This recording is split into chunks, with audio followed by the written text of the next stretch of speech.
Hello and welcome to the Analysis Mason podcast. My name is Tom Rebbeck and I'm here with Martin Scott from our consumer research team. Today we're going to talk about gaming and the opportunity for operators. This is based on our recently completed consumer survey. So Martin, let's start with that survey and talk briefly about it. So can you give us the basic details of the survey and summarise some of the key findings? Thanks a lot, Tom, and thank you everyone for listening today. So this survey is of consumers, about 23,500 consumers. We run it annually, and it covers Europe, the USA, Asia, the Middle East, and Africa. We collect about 350 data points per respondent, and that covers the entire spread of their telecoms, media, and tech behavior. It covers all sorts of things from their mobile spend and their churn intention through to what kind of fixed broadband technology they have, what devices they have. But the focus of the reports that we will be discussing today is primarily the digital gaming questions that we ask within that questionnaire and within that survey. So we ask consumers about what types of games they play, how they pay for them, how that gaming behavior relates to telecoms behavior, most crucially. So we've been able to segment the market into different kinds of gamers. So essentially, there are three core categories which we call casual gamers, core gamers, and hardcore gamers. And you can really nicely and clearly see that there is a direct relationship between the differences in gaming behavior in those three categories and how important these customers are to telecoms operators, quite distinctly. Yeah, I thought what was interesting, if we kind of put aside the spend on games for these people or these different segments, just their spend on core telecom services is higher depending on how hardcore a gamer they are. Exactly that. So if you look at, say, the difference between a casual gamer, which is someone that doesn't actually pay for gaming services, they spend about, say, $25 per month on their mobile services on average. If you then look at the next category up of core gamers, who are people that, say, game on multiple devices and spend a bit of money on gaming, they're spending an extra $5 per month on their mobile services, plus an extra dollar or so on their fixed telecom services. And then if you look at the hardcore gaming category, it's another couple of dollars on their mobile spend and another dollar on their fixed spend again. And that soon adds up. That means that hardcore gamers are spending almost 50% more on their mobile services than casual gamers who are spending more on their services than non-gamers. So Yeah. these are important customers, and it's an important delineation for telecoms operators. Yeah, and so it's an important segment to get, even if you don't get any of the spend that they make on gaming. Obviously, better if you can get some of the spend on gaming. And also, there seems to be a relationship between the people who spend more on gaming are also spending more on other entertainment services like TV and so on.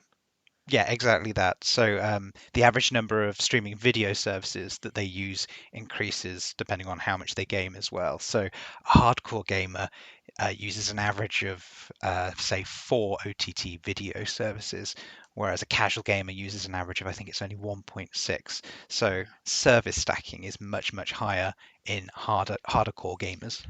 Yeah, it does make me wonder where these people find the time.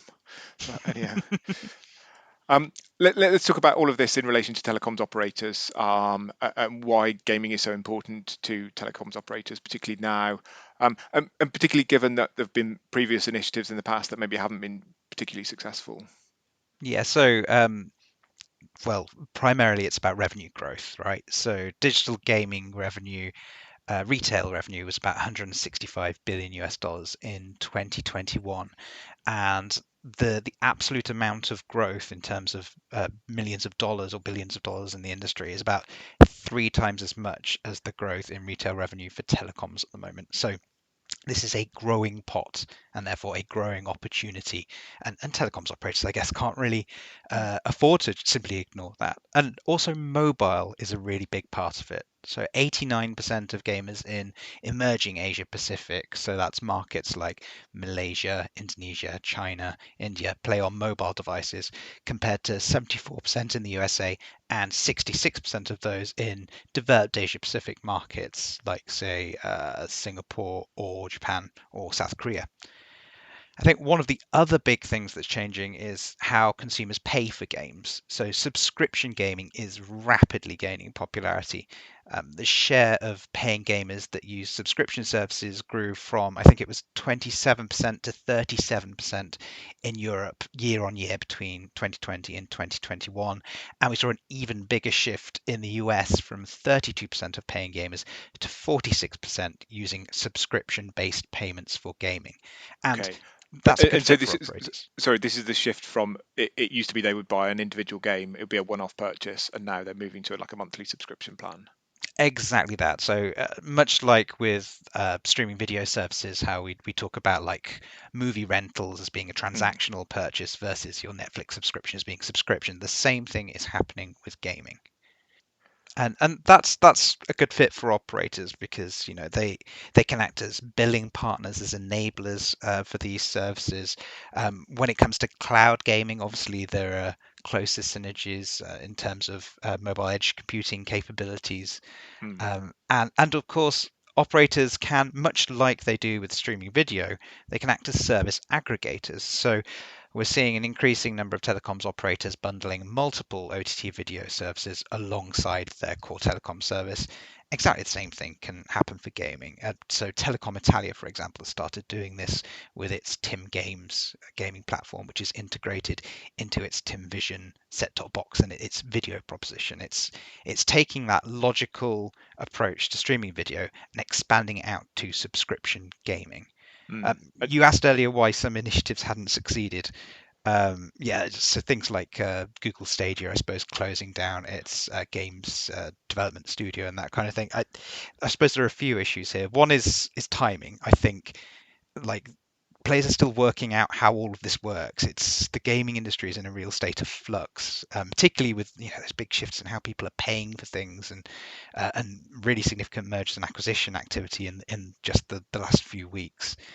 I also think there's a bit of a failure of demographic targeting in all of this when you think about how operators have approached this. So that's why I think it's so important to think about different propositions for casual gamers to core Mm. gamers to hardcore gamers.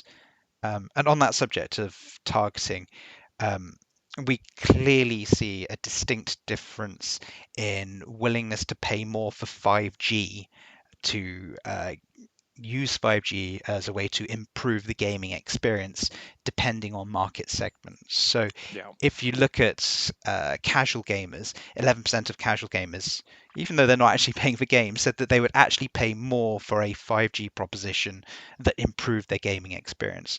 And that goes up to 35% of core gamers and 54% of hardcore gamers. So the majority of hardcore gamers say, yes, I would pay more for a 5G service that improved my gaming experience.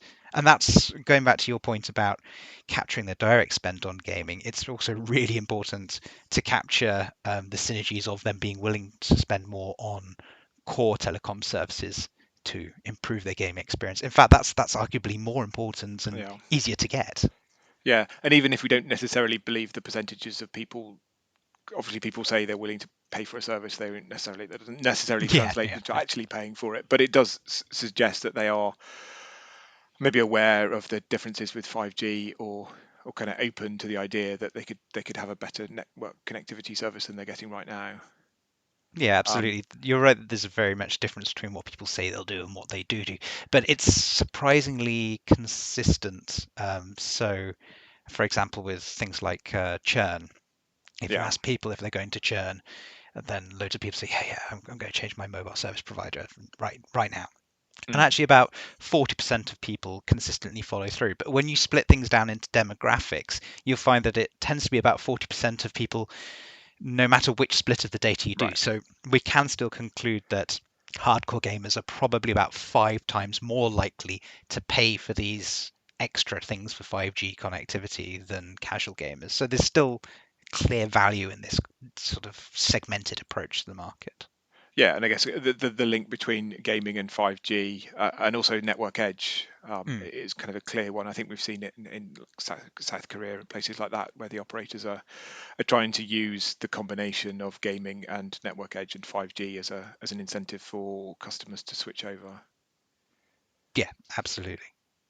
We've talked a fair bit about mobile. Maybe also just touch on what this means for fixed operators. Yeah, so obviously there is also an opportunity here to use gaming to help sell fiber. Um, there are direct retail propositions and bundles, so tying cloud gaming into fiber propositions. That sort of thing we start to see in Southeast Asia, for example. And universally, I think it's well established that latency is an important Mm, element of the gaming experience, and certainly it will also be important when we start thinking beyond gaming into wider applications for VR experiences and the metaverse. And so fiber really helps with that. A key part of that, I think, is also operators selling in-home network connectivity improvements. So explicitly, we've seen, for example, in the Philippines, PLDT have started charging a rental fee for Wi-Fi 6 routers that are mm. specifically positioned as gaming optimized routers. So again, it's a way of taking gaming behavior and not just monetizing the content revenues, but using that as a way to monetize or improve spend on core connectivity services. So you can absolutely do that for fixed as well as mobile. Okay, great. Well, thank you very much for that, Martin. Um, the article that we've been mostly discussing, we'll put a link to that in the show notes. There's also plenty more content based on the survey and on the games market on the Analysis Mason website. To automatically receive future episodes, please subscribe to the Analysis Mason podcast. Thank you for listening.